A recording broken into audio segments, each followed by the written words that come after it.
Do you have that voice in your head that says things like, you're failing, you're not enough, why even try? That's your inner critic, and you are not alone. In this video, I'll show you how to respond using tools from acceptance and commitment therapy and briefly explore how other therapy models understand this too. We're going to learn how to talk back to your inner critic. Welcome back to the channel. My name is Tim Gordon, social worker, author, ACT trainer. The inner critic, that is your harsh internal commentary that, frankly, we all experience. It's usually rooted in fear, shame, or some form of perfectionism. It makes judgments. It doesn't describe things how they are. Like, hey, Tim, your hair is curly today. It judges things. Tim, your hair is kind of dry today. It's kind of frizzy today. So notice that our minds, when it's being a critic, it doesn't give us objective, just describing stimulus events. There's usually a flavor to it, a descriptor, an evaluation.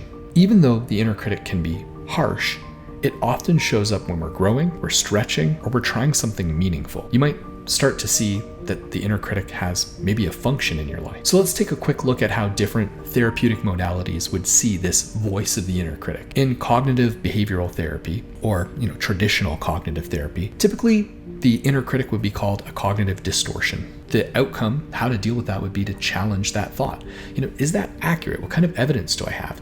Can I dispute it? Can I argue against it? In order to replace that broken cog in a machine with a more functional, helpful cog, something that might make me feel better. In internal family systems, IFS, we would see that the critic is actually a protective part of you. Perhaps it's over-functioning, maybe being a bit bossy, overactive. And so instead, the intervention would be to dialogue with that inner critic compassionately. Give them a different type of experience, perhaps one that you didn't have, which leads us to a more psychodynamic or attachment-focused perspective. The critic often mimics internalized caregivers, authority figures in our lives. And so how do we deal with that from a psychodynamic or an attachment perspective? We earn a sense of autonomy.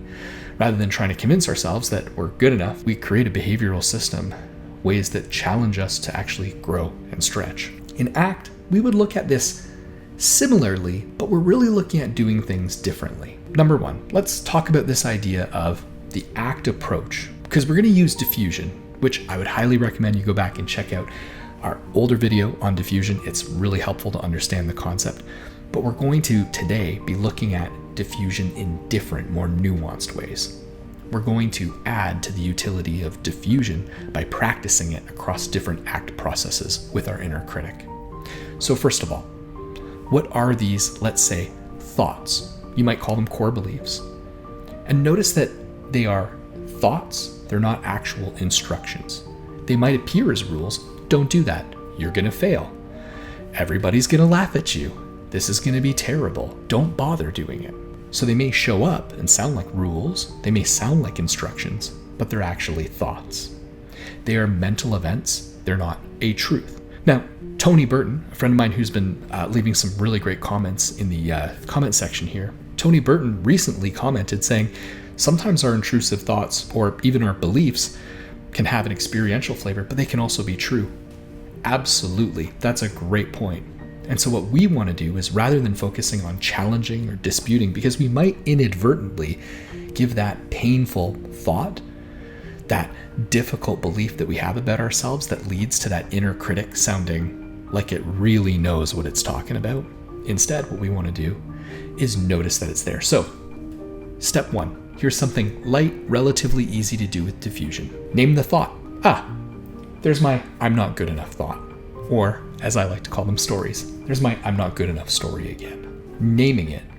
If we think about that as an actual scientific process, being able to see it, having some distance from it, being able to point to it, it's an abstract tact.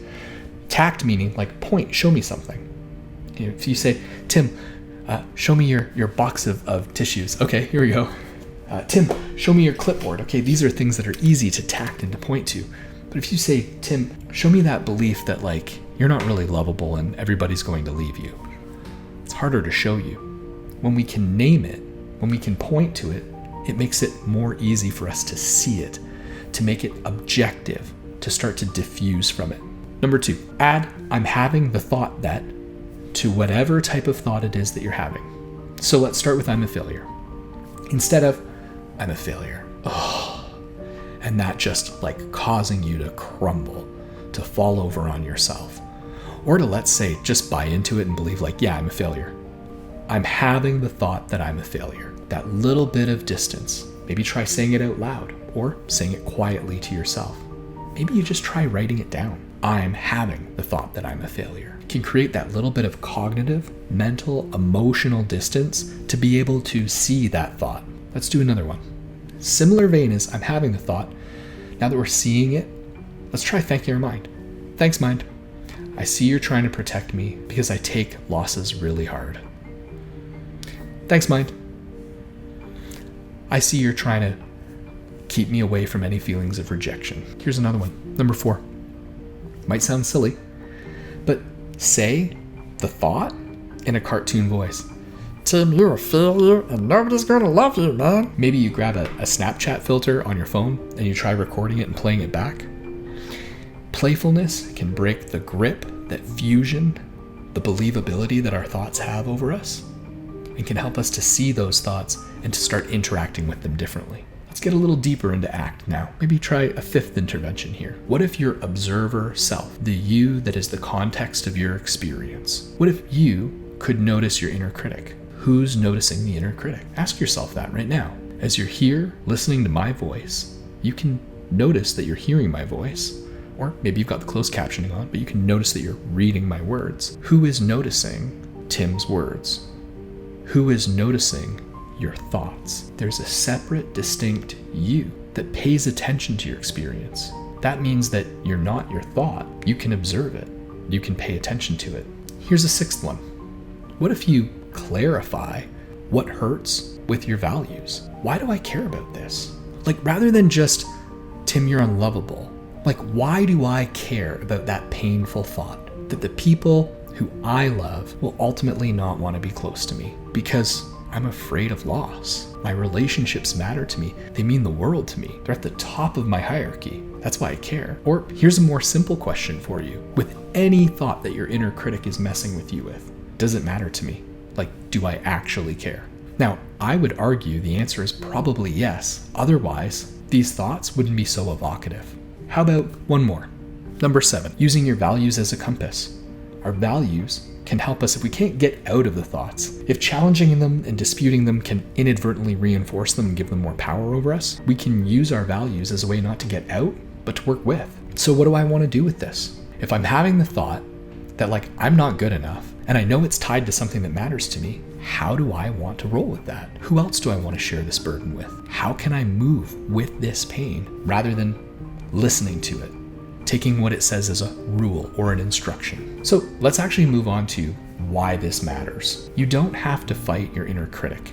Diffusion is a legitimate, empirically supported alternative to attempting to have more control over our thoughts. You can notice your thoughts by having some distance from them, and you can choose to interact with your thoughts differently. Maybe you choose not to obey them. Rather than getting caught up in, are they true or not? Instead, how do I want to interact? This now opens us up to have that space to move toward our values, even when discomfort is present. And notice how I said that. We can choose to move towards our values, but again, how we choose to interact with this pain is up to you and what the situation affords. ACT essentially is about giving you the processes to empower you to pay attention to your experience and do what you want. Notice that you can have harsh thoughts, but you can still take kind actions. And I would argue that the more that we engage in kind actions in the presence of pain, it undermines those behavioral repertoires of reacting to pain in ways that are especially problematic. Download the worksheet to practice your inner critic diffusion moves.